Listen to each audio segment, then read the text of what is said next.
From the macabre minds of Laughing Devil Production comes another story from the Nightshade Diary. You know what that means. Check under the bed and make sure no one or nothing is there. Is the closet door securely shut?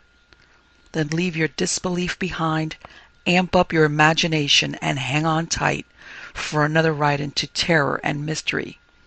And like all good horror stories, just imagine it's a dark and stormy night. And remember, screaming like a little girl is permitted.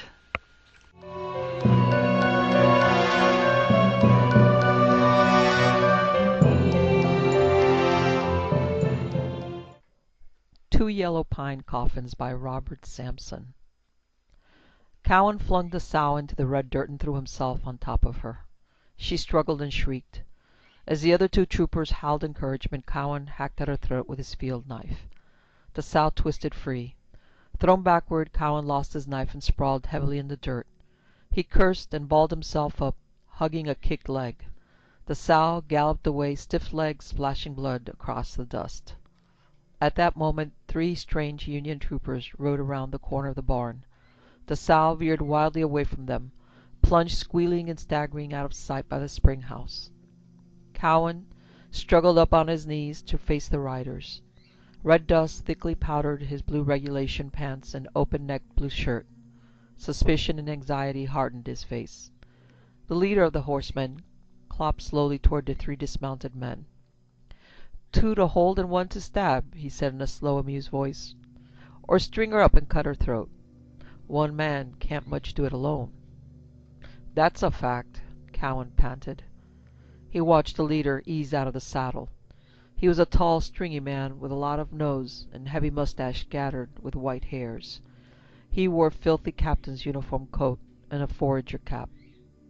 He said to Cowan, "Just supposing a man was thirsty. You suppose he might find a drink at the house?" "We just got here ourselves," Cowan said. He found his knife, stuffed it back into the sheath, and began beating dust from his clothing. "We might ought to go see." "I'm in agreement with that," the other said. "The name's Fosey." They exchanged nods. Fosey turned to the other 2 mounted men and said, "Why don't you step down, gentlemen, and see what the generous Johnnies have laid up for us in the smokehouse?" "Half-dozen hams," Cowan grinned. "A world of yams. We already been there." "Fat Georgia," Fosey said. "A man just couldn't starve in Georgia." "Man shouldn't, tomorrow being Thanksgiving Day," Cowan said. He tipped back his big head and brayed with laughter, exposing a mouthful of yellow-black teeth that must surely have given him agony at night. They walked slowly toward the house, one of them oversized 2-story affairs with a lot of roof and a great many chimneys, common to the larger farms of central Georgia. The whitewash badly needed freshening. 4 tall pillars suspended a narrow split-shingle roof over the front entrance. Fosey inspected it critically. "We rode round the house," he said. "Saw nobody stirring." Cowan nodded. "So'd we." "What corps you from?" A careful smile bent Cowan's thick mouth. Glancing slyly at the other, he said, "This wing of Uncle Billy Sherman's army. There's a 15th Corps and there's a 17th Corps. But us'n's we sort of kinda no corps at all. We just marching through Georgia on our own." "Kinda got lost and haven't found your way back?" Fosey said. "It's terrible hard. That's a true statement." They crossed the porch, feet clattering on the green-painted boards. Fosey opened the dusty black holster on his left side and drew out a .44 caliber Remington revolver, long as his forearm. Clicking the hammer back to full cock, he stepped to one side of the door and punched his fist to knock. Before he touched the door, it swung open. From inside the screen, a small black woman glared at them. Age had shriveled her up, bent her over, stolen her teeth, marked her face. A white-dotted blue calico dress shrouded her bony body. A dull red madras handkerchief covered her head. Careful fingers had tied the stuff of the handkerchief into 7 points that stood up around her skull like the points of a crown. Resentment drew her face, all nose and chin, to the sharpness of a blade. She cried, high-voiced, in a lilting accent foreign to both men. "That worthless General Wheeler! First he robbed us, then them Abe Lincoln Yankees. They come and done the same. Now here you is grabbin' and stealin' and sniffin' what's left. Miss Lily and her child gonna starve." Fossey restored the pistol to the holster. "My compliments to Miss Lily," he said. "May we trouble you for a glass of water?" "Water in the well," she snapped, swinging the door shut. Cowan caught it in mid-swing and heaved the door back. They stepped into a wide, empty hall 2 stories high. To the right curved an elaborate staircase, like wooden music. Directly ahead, far down the hall, double glass doors opened to a shadowy veranda. The air smelled pleasantly of floor wax and pine trees. "Old Wheeler and them Sherman Yankees sure cleaned it out," Cowan cried pleasantly, looking around. "'Pears like they didn't leave hardly nothin'. But maybe we best poke around, like, see if there be damage." "Miss Lily's sick, and her little baby, she's sick too. You take yourselves off. Go on." "Poor and sick and no man around," Cowan cried. "Just terrible. I best look in all the drawers. Maybe find medicine for that poor sick child." "You go!" the black woman yelped. "You go!" She leaped claw-fingered at Cowan. Thrusting her carelessly away, he reached for the knob of a closed door. Fossey said sharply, "Cowan." Feet drummed rapidly across the porch. A filthy-faced trooper, wearing a ragged jacket, grinned in at them. "Cowan," he yelled, "we found diggin' out back by the pines. Not even all filled in. Looks like a wagon load of specie buried there." "Get started," Cowan said. "I'm coming right out." The man thundered off the porch. Cowan turned, and the woman flung herself at him again, shrieking and scratching. His eyes took on a faintly surprised expression. He slapped her casually with the back of his hand. The blow drove her back against the wall. She balanced there open-mouthed, before sagging down on one knee. She stared fixedly at her hands against the polished floor. Fossey said in a low, hard voice, like iron become sound, "Cowan, you are under arrest." Cowan, grinning, turned, looked down the barrel of the Remington. "I am Captain Louis Fossey, 3rd Brigade, Smith's Division, 15 Corps. General Sherman's generals' field orders forbid entry into private homes, removal of property other than foodstuffs, and indignity to women." Cowan, gone suddenly gray, whispered thinly, "Captain, I didn't mean nothin'." "You're a liar and a thief," Fossey said. "A deserter and a disgrace to your unit. A damn bummer, in fact. Consider yourself under arrest and take yourself outside."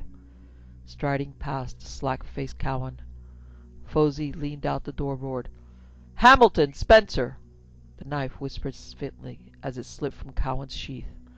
The woman whimpered as he darted past her. He drove the knife twice into Fossey's back, grunting with the effort. The Remington exploded, blasting a ragged hole in the screen, driving a hole ringed with yellow splinters into the green porch.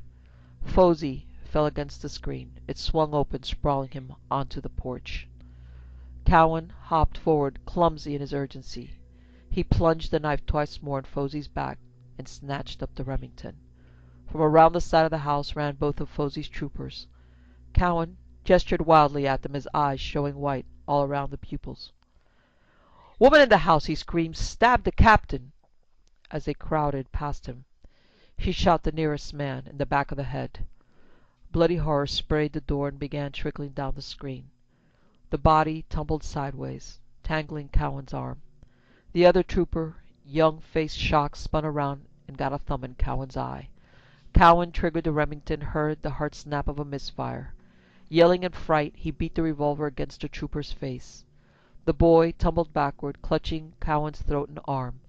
They rolled across the porch, striking wildly at each other, dreamlike horror gripping their faces. Cowan lost the revolver and could not draw his knife. His 2 friends pounded across the porch and tore the men apart. Cowan struggled up, bracing his back against a pillar. Chest heaving, he gasped, "Hang on to that boy, Tucker. He's a regular. Come to hunt us down." Be damned, Tucker said. Seems he found us, too. The second man, heavy features masked by beard, looked glumly toward the dead men by the door. You have to kill them? That's a hanging thing. Cowan said, Had to. Moreland, he found us out. Moreland sighed. His eyes slipped sideways to the prisoner and slid away again. Now we got this poor boy here. I'll think of something, Cowan said in a violent voice that suggested he had thought of nothing. He pressed one hand delicately around his mouth, feeling the scream of his bad teeth. We gotta move these boys. Somebody ride up first thing he sees them laying here. We can't use that hole around back, Moreland said. You find any specie yet? We just hit wood when we heard the shooting. Cowan looked more cheerful at that. He said, You take this young feller back round. Tucker and me will haul these dead ones out of sight. Tucker snorted. I'm a better guard than a hauler. Best thing you do is eat, Cowan said. Let's get a hustle on. They hauled the bodies across the porch and around the side of the mansion and laid them in temporary concealment behind a fat holly hedge. You're a sudden man, Tucker said sourly, inspecting the bodies. Nobody knows but us, Cowan said, buckling on the Remington. There's the boy. Well, hell now, Cowan said, the boy. These fellers, just one little bitty patrol. Main body come down on us any time. Not this afternoon, Cowan said. Tomorrow we be gone. They crossed the unkept lawn, touched with the fitful yellow of late-blooming dandelions. Near the pines, a rough pit, nearly 8 feet by 5, had been hacked from the lawn. Moreland stood by it, watching the young trooper slowly shovel out lumps of red clay. Look at what we found, Moreland said. He angled one finger down at the hole. Under the red dirt showed the pale yellow of pine board. It's a coffin, the boy said sullenly. I can feel it under my feet. Clean it off, Cowan said. We gone this far. Let's finish. They uncovered not one coffin, but two. The largest about 6 feet long and narrow, the smaller one obviously for a child and narrower still. Both were built of fresh yellow pine planks, neatly nailed together. The heavy plank tops contained screw holes, but no screws. Cowan and the young trooper heaved up the top of the larger coffin. Cowan knelt, his avid grin fading. The box contained only a white sheet, badly stained by mildew, and a white velvet cushion still marked by the weight of a head. The smaller coffin also contained a sheet and pillow. Tucked away under the sheet, Cowan found a faceless cloth doll with voluminous red and blue skirts. He hurled the doll back into the coffin. Sold, by God, growled. But why did they take out the bodies? A rill of red dust trickled into the small coffin like the fall of powdered blood. Let's go try our luck at the house, Moreland said. A hungry look came over his face, wiping out his expression of indolent good humor. Nice things in big houses. Tucker jerked his thumb toward the young trooper, sitting silent on the edge of the grave. How about him? Cowan said pleasantly. What's your name, son? Hamilton. Josh Hamilton. Well now, Josh, maybe you might be thinking to join us in our life of ease. Hamilton's eyes drifted from them. In a low, embarrassed voice he said, Don't think I could. We might take your parole. You're agreeing not to be saying anything about us. Hamilton worked on some obstruction in his throat.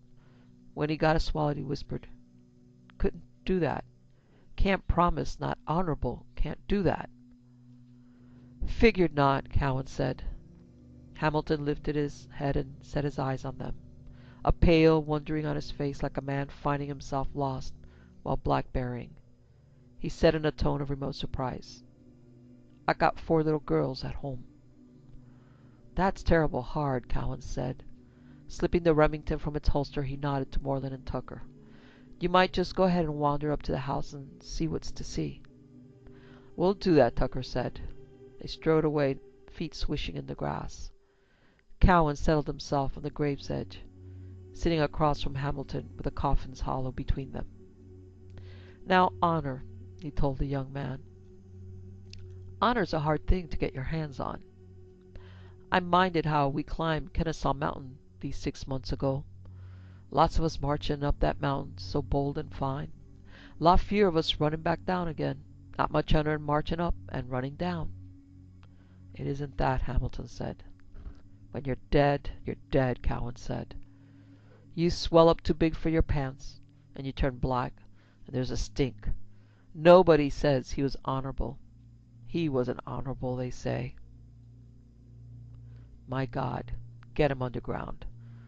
No honor in being dead is just the word to excuse you getting killed for no particular reason."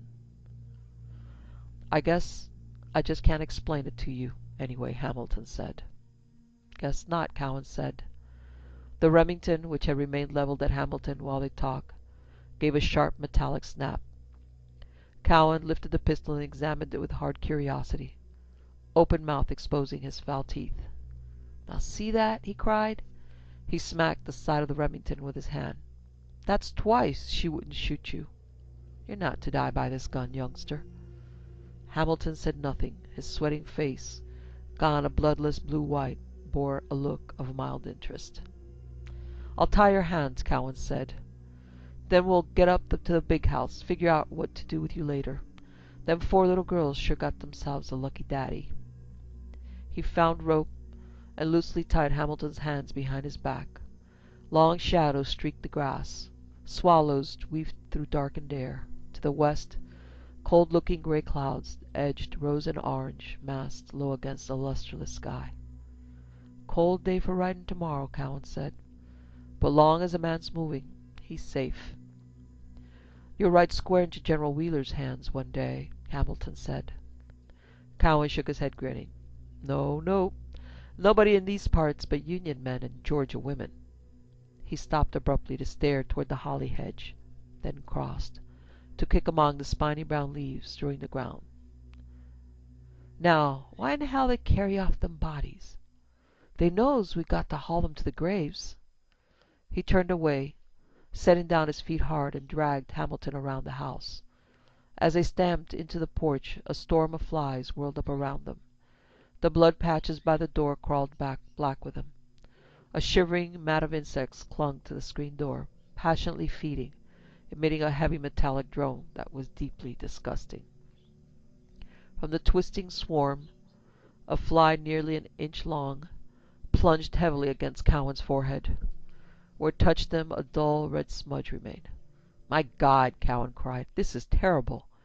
He scrubbed his face violently with the sleeve of his coat, smearing a dark memory of blood along his temple. "This is worse than Atlanta, and all them Texas dead to the front of us." Behind the screen appeared Tucker's bearded face. He stood so close that flies seemed to creep across his features, as if he too were long dead and improbably propped against the door. "You'd best come look at this," Tucker said. Cowan pushed Hamilton into the great hall, and followed him, slashing at flies darting about his head. When the screen door slammed, a twisting uproar of insects spun around the entrance. The screen blackened as they settled again to feeding. "Listen," Cowan growled. "What in hell's the sense, you moving them dead troopers? Now we got to haul them all the way back." "Didn't come a shout by them troopers," Tucker said. "Nary touched them, nor did Moreland. I couldn't see them at the holly hedge." "You looked wrong," Tucker said. "You looked back of the wrong bush." But fear got into his face, twisting at his shoulders, bending his body. "By God," Cowan growled, "so I must have. Damned if I figure how. Didn't take him, and dead men don't wander. That's a fact." He shook his head, not convinced. "Well, show me what you got to show me." Tucker shuffled across the hallway to a double door at the foot of the staircase. Moreland sat on the staircase, holding his rifle vertically between 2 big hands. Looking back over his shoulder at Cowan with an expression of frightened malice, Tucker turned the knob. "This will properly delight you," he said. The door crept open, exposing a room thick with evening shadow. Past Tucker's shoulder, Cowan saw a pallid blur, lean and tall, as a whitewashed post seen in the dark. Before his eyes could search out details, the black woman flung herself across the entrance to bang the door shut. She shouted fiercely, "Stay away! You let them be!" Tucker twisted with a curse. Grabbing at her, she shrieked and clawed. Morland bounced off the stairs to wrap his arms around her tiny body. She kicked at his legs, loudly furious. "Now ain't she totally fierce?" Morland grinned. "Oh my, yes." He yelped as the black woman bit his hand. Pushing past them, Cowan swung open the door. Beyond lay a great hollow of a room. Through draped windows filtered feeble grey light and defined no detail, but only emphasized the darkness. His eyes came suddenly to a focus. Before him stood a lean woman dressed in white, arms dangling at her sides. Dark scratches marred the bloodless pallor of her hands. Next to her, erect and still, was a small girl, also in white. They stood passive, their faces without intelligence, their eyes regarding something that hung invisible in the air between them and Cowan. They did not move or speak. Breath whispered in Cowan's mouth. To the black woman he said, "What's wrong with them, Auntie?" "They're sick," she cried. "You leave them be." He advanced a single grudging step, licking his lips. "Ma'am," he said to the woman. "Ma'am?" She seemed unaware of his presence. The chalk mask of her face glimmered in the vague light. Her right eye, he saw, stared upward from its deep socket. Her left eye angled toward the floor. The eye seemed film. He did not dare look at the child's eyes. Their presence so close filled him with thin sickness. A faint, frigid wind seemed to run through him. At any moment they might extend their arms and touch him with their limp fingers. Fear jerked his body back. He found himself outside the door, heart violent in his chest. He snarled at the black woman. "They're blind, Auntie," she said, shrilly contemptuous. "My name is Lalo Hussa." Shaking off Morland's hands, she pattered to the door. To the blank face in the shadow she said, "We'll have us some soup, Miss Lily. You and little Rose just wait easy." She drew the door closed upon their terrible stillness. Tucker's voice grated in his mouth. "What sickness they got?" Lalo Hussa said, "Just sick. They got the fevers, like to burn my poor child up. They're just like dead. The mister, he took them to the Coffins hisself. But he took them out again. Not dead. Only sick." "They're dead," Tucker said, not moving his lips. "I wash them," she cried. "I feed them soup. I takes care of them. They not dead." Morland cleared his throat and shuffled his feet. Not looking at Cowan, he said, "There's still light. Let's saddle up and ride on a piece." "Where's the mister?" Cowan asked. She gave him a vicious grin. In the shadowed hall, her upturned face seemed to have no eyes. "He rode off to fight the Yankees. He come back, shoot you dead." Cowan chuckled, and to Morland and Tucker, "Now we wouldn't want the mister to come back and find us gone, would we, boys?" "Don't give a damn for him," Morland said, and jerked his head toward the closed door. "It's them." "Gettin' late," Tucker said. "Let's go. Uncle Billy's troopers ride by. We're catched coons." "And leave this place without looking?" Cowan cried. "That's a fool thing. By and by we'll go. But see what we find first. Look through the drawers. Maybe silver. Maybe something. Maybe Auntie here knows where they buried something." "They're buried no nothing." "We'll need us some candles," Morland said. "Where's your candles, Auntie?" "My name," she said, "is Lalo Hussa." She marched off, closely followed by the hulking Morland, who gripped his rifle across his chest like a man walking to battle. Tucker sighed and stepped off carefully across the hall. In the silence between his footsteps, they heard the muted humming of flies. At the door on the other side of the hall, Tucker hesitated, gingerly pushed it open, as if it were hot. He glanced swiftly into the room and as swiftly withdrew. "Too dark," he said. "Let's be for ridin', Cowan." Cowan said, "Now let me tell you something, Tucker." He crossed the hall to lay his hand on Tucker's shoulder. I had a brother once, long time ago. Maybe I still got a brother. I ain't been back to home these many years. He come down with a fever, and it burned him up. Just naturally burned him alive. You come near him, it was like coming to the stove in winter. Now that fever burnt everything out of him. Burnt his thinking clean away. Didn't know nothing. Couldn't say nothing. Sat in a chair. Had to be wiped up like he was a little baby. Had to have food spooned in his mouth. My own brother. Complete burnt up. Now you look at that woman and her child. Now, it's the same with them. Burnt up with fever. Left them blind. Just as well be dead. But they ain't dead. Just like my brother, all burnt up. Faint color touched Tucker's cheeks. Think that's what happened for a fact? Look, just like my brother. They do look bad. That's a natural truth. The doors at the far end of the hall banged open, and Marlene stepped in holding a lighted candle in one hand, a bundle of candles in the other. He strode toward them, the rifle slung from his shoulder, his footsteps big and ringing in the hollow hallway. "Here's some light," he called. "Man can't see what he's doing." Tucker scurried to meet him. They whispered together, lighting candles and looking back towards Cowan. By this time the hall was full of night, the air dense with shadow. Above the whispering men rose 30 feet of darkness, a towering presence peering down at them grim and patient, examining the island of light in which they stood. Marlene and Tucker came toward Cowan, their boots making an infernal clatter on the floor. Extending a handful of candles, Marlene said, "I heard a fever making him like that." "I'm witness to it," Cowan said. "This young feller and me, we'll take us a ramble through these rooms downstairs. You turn out upstairs." "Suits me," Tucker said. He glanced uneasily across the hall toward the room of the women.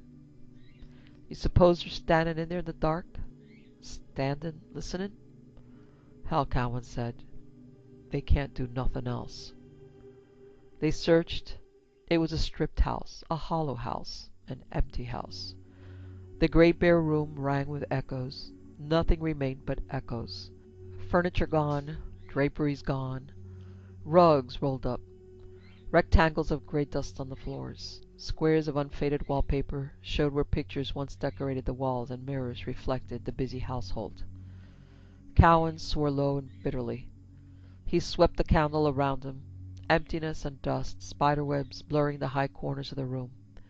His footsteps clattered hollowly, echoes in a dead heart. "Took it all," Cowan said. "Loaded in wagons and rode it off." "The owner?" Hamilton asked. "Looks to be. Troopers leave it a mess. Maybe bust them some furniture, leave cabinets and such behind. But these folks didn't leave nothin'. And you can bet they for sure left nothing buried. No silver, no gold, no rings nor combs." Slamming the door, he slouched into the hall, holding up his fragile cone of light. The candle flame reeled in the cross-draught. Around him shadows staggered like crazy things that dance. Upstairs footsteps pounded along the halls, anger in the sound of them. Looking up, Cowan had the sudden impression that something dark and soft peered down at him from behind the railings of the upper hall. For an instant he found himself unable to move. The footsteps from above cast niggering echoes down the staircase. Then he recognized in himself the onset of night panic, that suffocation of terror that grips the sentry staring alone into the dark. He said savagely, thrusting away fear, "Sounds like the boys having no better luck than us." Doors at the far end of the hall opened. Cowan jumped, spilled candle grease across his fingers, swore with violence. Lalo Hussa entered the hall, holding a candle in one hand, and the other a steaming white pot. She vanished into a room behind the great stairway. A moment later the unsteady glow of candles spilled into the hallway. Hamilton sniffed and remarked, "She promised to give Miss Lily some soup." From the hall above roared Marlene's voice. "Cowan, not a damn thing up here. She's been picked to the bone." "Same down here," Cowan yelled. "Best come down." "Didn't I tell you?" came Tucker's sour voice. "We could have been riding this long hour, not looking at bare walls." Lalo Hussa emerged from the room behind the stairs and bore energetically down on them. "Told you," she cried triumphantly. "Said was nothing here." "So you said," Cowan growled. She brushed by him and entered the room where Miss Lily and the child waited. Hamilton said, "They've been standing there in the dark, not even a candle," his voice whispered. "Blind people don't need no light," Cowan said. Marlene and Tucker thumped down the staircase toward them, their faces anxious in the candle glow. Their eyes searched. The emptiness of the house rang all around them. Lalo Hussa stepped from the dark room. In her candle's uneasy glow they saw Miss Lily and the child following single file behind her. They moved smoothly, silently, arms at their sides, not touching each other. Their faces showed white like those evasive patches that float, ghostly and feeble, across the night surface of a swamp. Suddenly, still on the stairs, Marlene and Tucker watched the woman file by. When they vanished into the candlelit room, Marlene eased down the stairs. He said to Cowan, "Nothing left upstairs but the wallpaper. Let's go." Tucker sniffed the air. "Smell that cooking? Before we go, let's get us a cup of that soup." "I don't have no great hunger," Marlene said. "Let's saddle and go." "Come on," Tucker said, taking Marlene's arms. "We'll fill our cups first, then we ride. You comin', Cowan?" "We'll follow behind," Cowan said. He watched the two move away through the hollow whisperings of the hall. "Come on," he said to Hamilton, and pushed the young man towards the door of Miss Lily's room. "These women got to change their clothes. And where there's clothes, maybe there's rings and necklaces too, don't you think?" "Robbin' blind woman," Hamilton said. "That's an evil thing." "In here," Cowan said, shoving the door open. He lifted the candle. The dim light touched the walls. They edged slowly into darkness that swallowed light and reflected nothing back. Grey slits marked the windows. Close around them the black air rang hollowly. Some deep-buried sense whispered that beyond their light drifted watching things, seeking to edge behind. Their backs cringed. On the floor ahead glimmered a whitish mass. Cold ached along Cowan's nerves. He heard Hamilton's breath harsh in his mouth. Cowan thrust out the candle. The whitish mass became a pair of mats stretched along the wall. Small pillows at the heads, sheets wadded at the feet. From nails driven into the walls dangled two white dresses, long and short. An unclean odor hung in the air. "Sleep like animals," Hamilton whispered. "Can't be all they have," Cowan cried. "No mirrors, no shoes. Where they dress?" He swung around, squinting into the darkness. The candle flame bobbed and shook, unstable as a frightened heart. Shadows pulsed and fled back. Near the floor gleamed eyes and pale teeth. Cowan shouted inarticulately, lunging back, fumbling for his knife. Before he located the hilt, he recognized the staring face with its big nose and heavy mustache. The jaw sagged, exposing a grey tongue. Hamilton said, "Captain Fozzie!" in a voice not quite controlled. Cowan, gone pale as Fozzie's face, said, "They did move him, damn them." Marlene said not. "Those little women sure didn't. He sure didn't walk." Hamilton said, "There's holly leaves on his tunic. He got up on his dead legs and walked through the door and sat down to wait on us." He spoke slowly, every word shaking at the edge. "Shut up," snarled Cowan. "Shut up, you crazy. Snivelling like a woman, and you a soldier. Dead is dead. There sits the other one."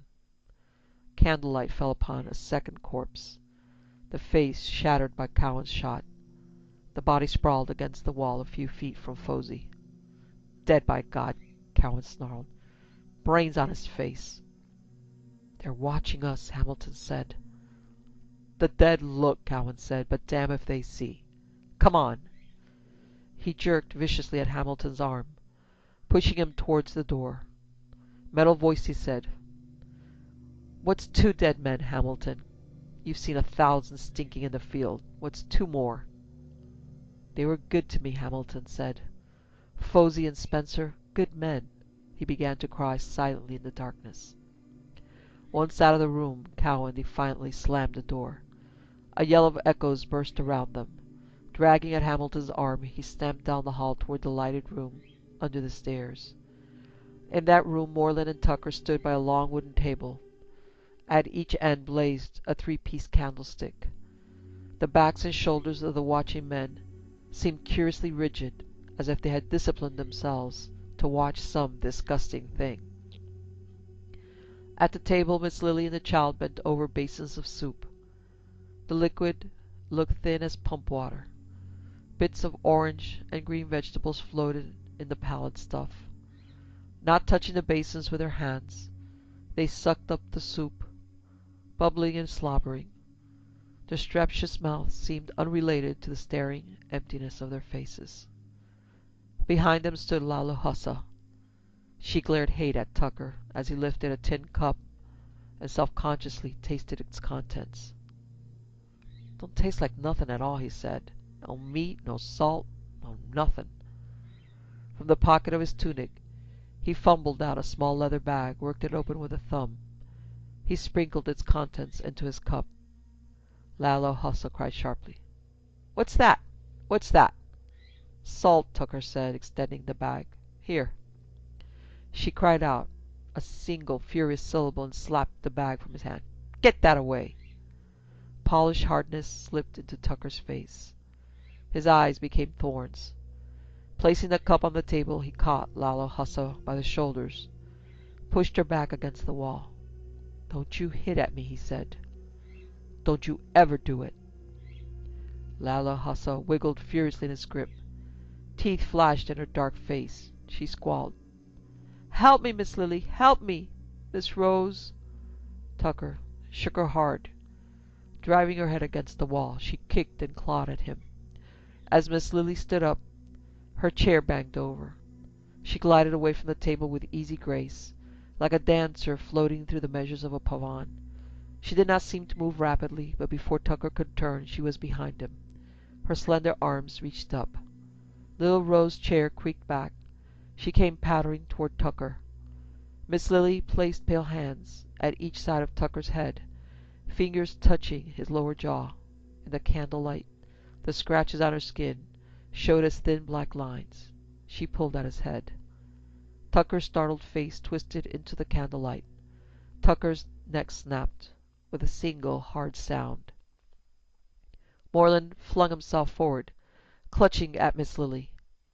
Tucker toppled from her hands, his legs and arms convulsing. She fell back against Marlene, and her arms reached up to encircle his neck, as if they were lovers.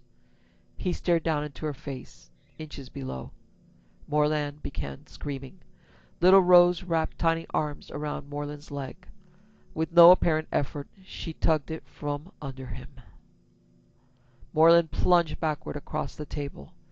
Miss Lily still holding his neck. The table crashed over. Dishes clattered and spun. The candlesticks tumbled out their candles. Darkness leaped into the room like a black thing rearing from the floor. 2 lighted candles rolled against the wall, their flames gone small and blue.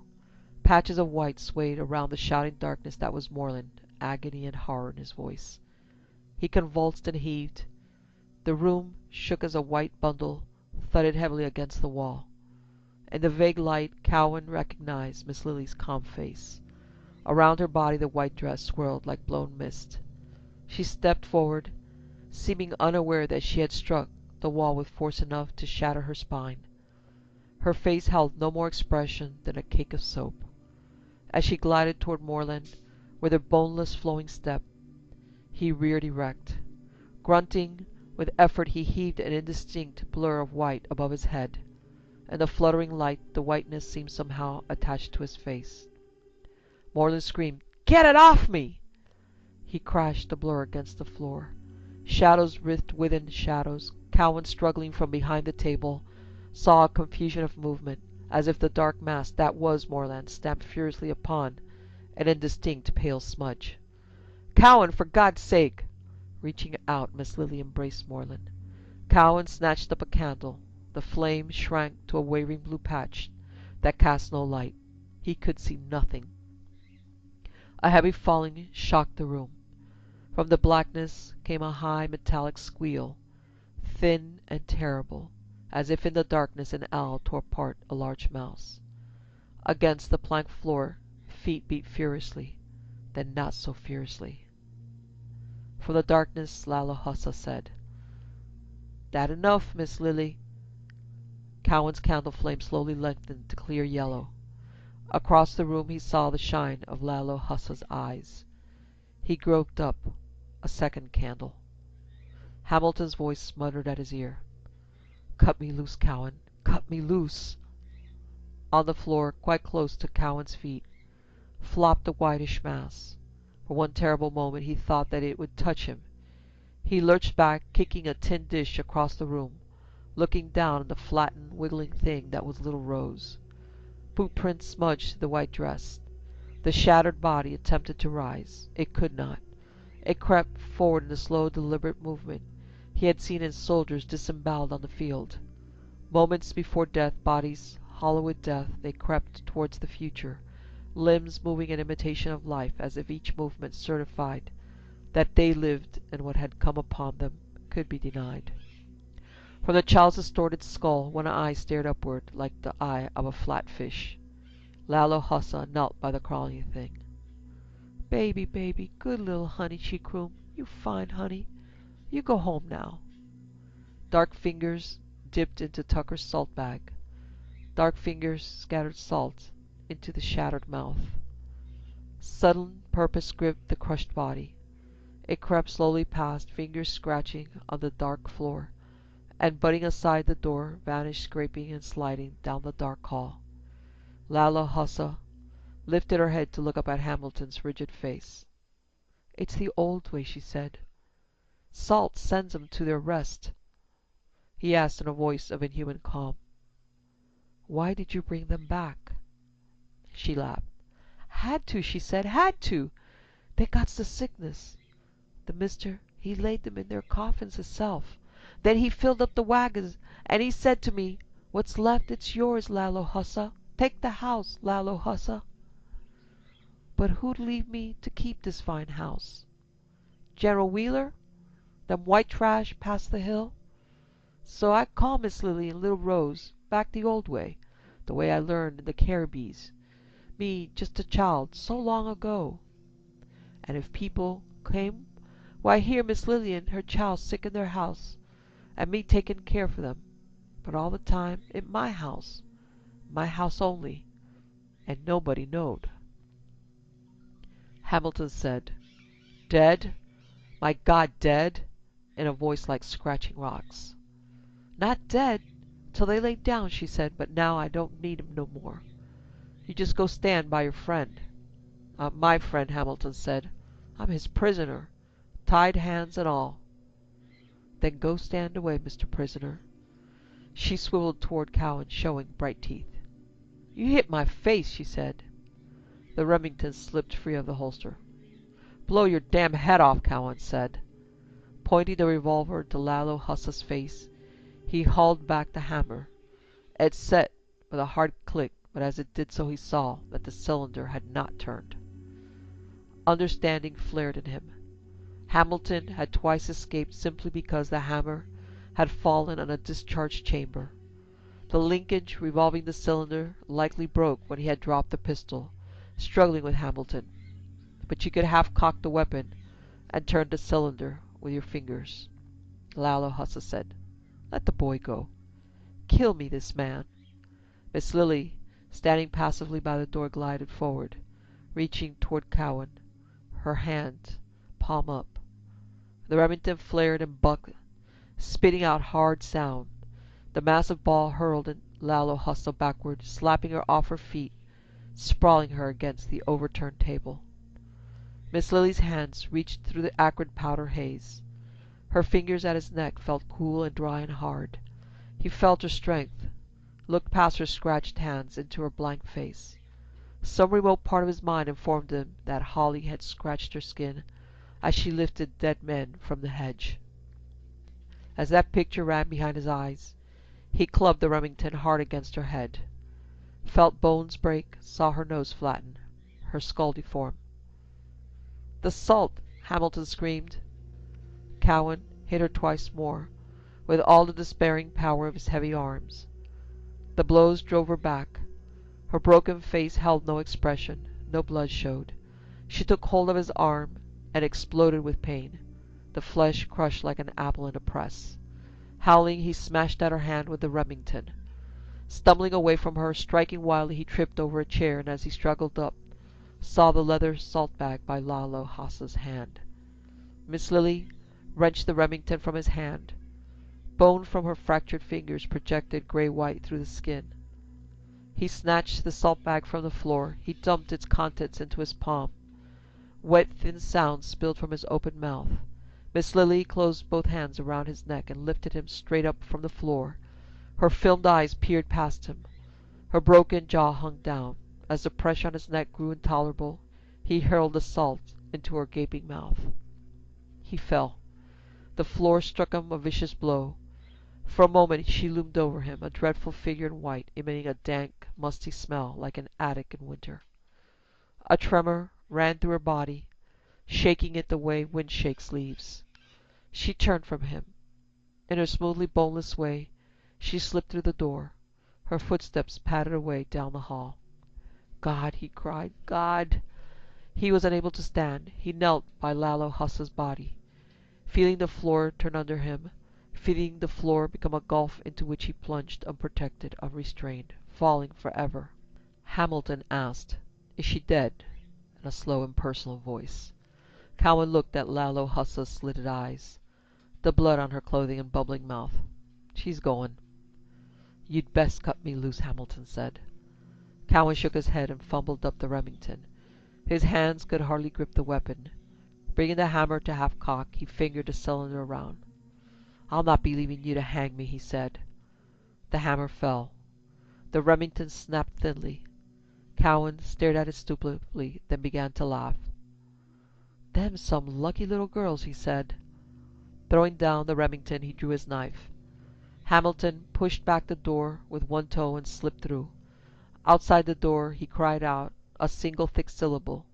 His footsteps ran away through the echoing darkness. Cowan rumbled in his throat. His mouth was one hot agony.